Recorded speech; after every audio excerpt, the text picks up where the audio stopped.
Bismillahirrahmanirrahim. Alhamdulillahirabbil alamin. Kita lanjutkan. Kemudian yang kedua, wal imanu bil malaikati, beriman terhadap malaikat-malaikat Allah. Ma'nahu at-tasdiqu biwujudihim, adalah membenarkan keberadaan mereka. Wa annahum khalqun min khalqillahi khalaqahum min nurin. Dan meyakini bahwasanya mereka adalah salah satu dari makhluk-makhluk Allah yang Allah ciptakan dari cahaya. Khalaqahum li'ibadatihi wa tanfidhi awamirihi fil kauni. Allah ciptakan malaikat untuk beribadah kepada Allah dan untuk melaksanakan perintah-perintah Allah, untuk mengurus alam semesta. Kama qala ta'ala, sebagaimana Allah Ta'ala berfirman, bal ibadum mukramun. Bahkan mereka para malaikat adalah hamba-hamba Allah yang mukramun, yang dimuliakan. La yasbiqunahu bil qawli wa hum bi amrihi ya'malun. Mereka tidak mendahului perkataan Allah sedikit pun, artinya mereka tidak mendurhakai perintah Allah sedikit pun. Wa hum bi amrihi ya'malun, dan mereka senantiasa melaksanakan perintah-perintah Allah. Dalam surat Al-Anbiya ayat 26 sampai 27. Dan Allah juga berfirman, ja'ilil malaikati rusula. Dialah Allah yang telah menjadikan para malaikat sebagai utusan-utusan. Uli ajnihatin mathna wa thulatha wa ruba. Yang malaikat-malaikat tersebut punya sayap-sayap, ada yang 2, ada yang 3, dan ada yang 4. Yazidu fil khalqi ma yasha. Dan Allah menambah sebagian sayap ya, pada makhluk Allah yang Allah kehendaki. Artinya sebagian malaikat punya sayap lebih dari 4. Dalam surat Fatir ayat pertama. Kemudian yang ketiga, wal imanu bil kutubi, beriman terhadap kitab-kitab Allah. Yakni at-tasdiqa biha wa bima fiha minal huda wan nur. Minal huda wan nuri. Maksudnya membenarkan kitab-kitab tersebut, kitab-kitab Allah tersebut, dan membenarkan petunjuk dan cahaya yang terdapat di dalamnya. Wa anallaha anzalaha ala rusulihi lihidayatil bashari. Dan membenarkan bahwasanya Allah menurunkan kitab-kitab tersebut kepada para rasulnya untuk memberikan hidayah kepada manusia. Wa a'dhamuha al-kutubu ats-tsalatsatu. Dan kitab yang paling agung dari kitab-kitab yang pernah diturunkan oleh Allah adalah 3 kitab. Ya. Ini menunjukkan bahwasanya kitab-kitab yang diturunkan kepada para rasulnya itu banyak. Karena rasul itu banyak. Ya, dalam sebagian riwayat dari Ibnu Majah, bahwasanya rasul itu ada 330 orang. Dan nabi ada 140.000 orang. Ya, walaupun hadis ini dipresiskan oleh para ulama tentang sanadnya. Ya, namun ala kulli hal rasul itu banyak, dan setiap rasul punya suhuf, ya, punya lembaran-lembaran dari Allah Subhanahu wa taala. Punya kitab-kitab. Namun yang paling agung ada 3, yaitu At-Tauratu wal Injil wal Quran. Wa a'dhamu thalathati Al-Qur'anul Karim. Dan yang paling agung dari 3 ini adalah Al-Qur'anul Karim. Wa huwal mu'jizatul 'uzma. Dan Al-Qur'anul Karim adalah mukjizat yang besar. Qala ta'ala, Allah Ta'ala berfirman, qul la in ijtama'atil insu wal jinnu ala an ya'tu bimithli hadzal Qur'an la ya'tuna bimithlihi. Katakanlah, andaikan manusia dan jin bersatu padu semuanya untuk mendatangkan kitab yang seperti Al-Quran, maka mereka tidak akan bisa melakukannya. Walau kana ba'duhum li ba'din dhahira. Walaupun mereka antara satu dengan yang lainnya saling tolong-menolong. Ya, dalam surat Al-Isra ayat 88. Andaikan seluruh jin dan seluruh manusia saling bahu-membahu, tolong-menolong untuk bikin sesuatu yang sama seperti Al-Quran, tidak akan mampu. Ya, karena Al-Quran ini datang dari Allah Subhanahu wa taala, dan dia adalah mukjizat yang besar.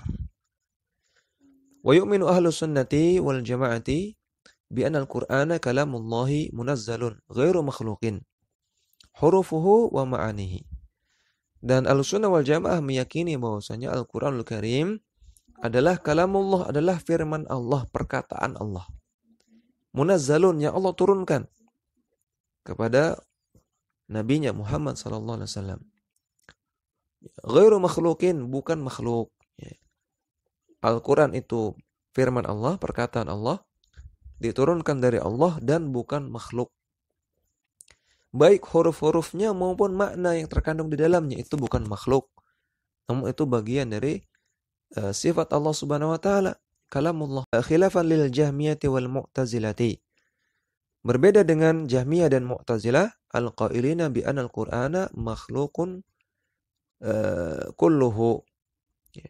Yang mereka meyakini bahwasanya, ya, Mu'tazilah dan Jahmiyah meyakini bahwasanya Al-Qur'an adalah makhluk seluruhnya. Al-Qur'an adalah makhluk. Artinya apa?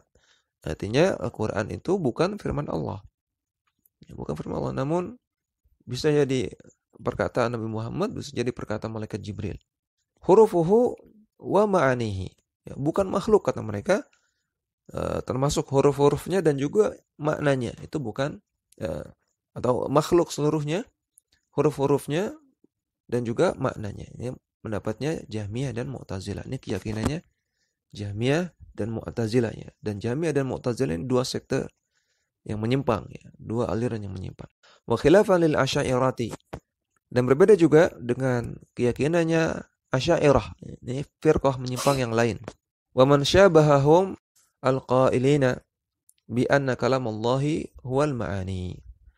Dan yang semisal dengan orang-orang Asy'ariyah yang mereka mengatakan bahwasanya Al-Qur'an anna kalamallahi wal ma'ani, yang merupakan kalamullah, firman Allah, adalah makna yang terkandung dalam Al-Qur'annya, maknanya saja. Wa amal hurufu fahiya makhluqatun. Adapun huruf-hurufnya itu makhluk. Lafadznya, lafadz Al-Qur'an, teks Al-Qur'an itu makhluk kata mereka. Yang dari Allah itu maknanya, kontennya saja. Yang terkandung di dalam teks tersebut, kontennya itu dari Allah kata mereka, kata Asy'ariyah. Wa kilal qaulaini batilun. Dua pendapat ini batil, pendapat yang batil. Ya, dua pendapat ini itu yang mengatakan Al-Qur'an itu seluruhnya makhluk. Atau yang kedua yang mengatakan Al-Qur'an itu maknanya dari Allah, namun hurufnya makhluk. Lafadznya atau teksnya makhluk. Ya, kedua pendapat ini batil. Qala ta'ala, Allah Ta'ala berfirman, wa in ahadun minal musyrikina istajaraka fa'ajirh. Kalau ada seseorang dari kaum musyrikin istajaraka, meminta perlindungan kepadamu, fa'ajirhu, maka lindungilah dia, hatta yasma'a kalam Allah, sehingga dia bisa mendengar kalam Allah. Dalam surat At-Taubah ayat ke-6. Perhatikan dalam ayat ini, Allah perintahkan kalau ada orang musyrikin minta perlindungan kepadamu, maka lindungilah. Kenapa? Karena ketika kamu lindungi, dia ada di tempatmu, mudah-mudahan dia bisa mendengar Al-Qur'an sehingga dia dapat hidayah.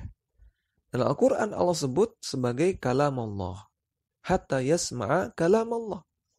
Di sini maksudnya kalam Allah apa? Al-Qur'an. Berarti Al-Qur'an itu kalam Allah, firman Allah.